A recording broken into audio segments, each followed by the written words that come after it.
When I first started looking into quantum computing, I had a fairly pessimistic view about its near-term commercial prospects. But I've come to think we're only a few years away from seeing serious returns on the technology, and I want to spend a couple of minutes explaining why. It's become common to compare the state of quantum computing today with where classical computers were in the era of vacuum tubes. This is true-ish in terms of the underlying technology, but it is false in terms of the industry potential. Viewing quantum computing this way commits two distinct errors, which I've come to call the chasm leap error and hybrid blindness.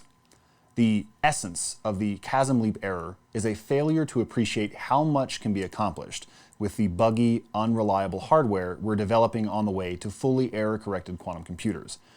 In effect, it's tacitly asking how far we are from full-bore, fully independent quantum computers and tying the whole estimate of the current technology's value to that distant milestone.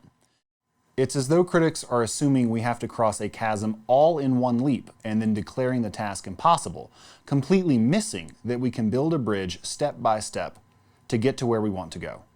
Hence why the error is called the chasm leap error. The essence of the second error, hybrid blindness, is a failure to appreciate how much can be accomplished with quantum computers, which are integrated into existing classical workflows. In effect, it's tacitly asking how long it'll take for fully general quantum computers that can play games, surf the internet, and calculate options prices, and tying the whole estimate of the current technology's value to that distant milestone. It's as though critics are assuming that quantum computers will need to be almost or entirely independent before they can do any useful work, completely missing that they could dramatically speed up individual parts of an existing process. Hence why the error is called hybrid blindness. What both errors miss is that quantum computing is emerging and maturing in a world that's already saturated with classical computing pipelines. We use computers to trade stocks, forecast the weather, direct traffic, diagnose illnesses, and do approximately 1 billion other things.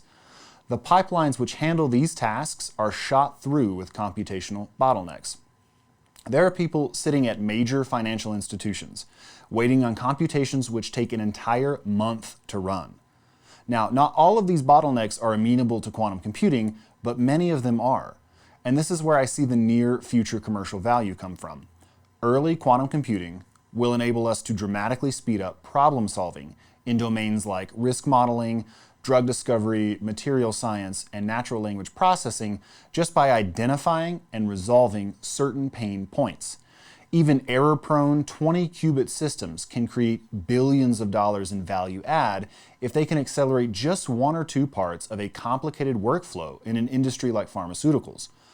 What's more, if a research team manages to build a custom circuit to tackle such a problem, they can just expose it as an API endpoint over the cloud, selling subscriptions to interested parties.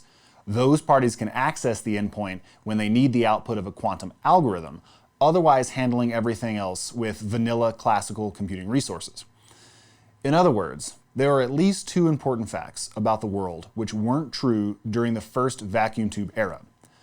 There are lots of problems in classical computing pipelines which can be solved with quantum computers. There are lots of distribution strategies made possible by classical computing. There has been tremendous hype in the space in recent years. All that aside, I no longer think we're that far away. Given what I've been reading about companies building hardware, software, and applications, the first major quantum computing breakthrough is likely around the corner.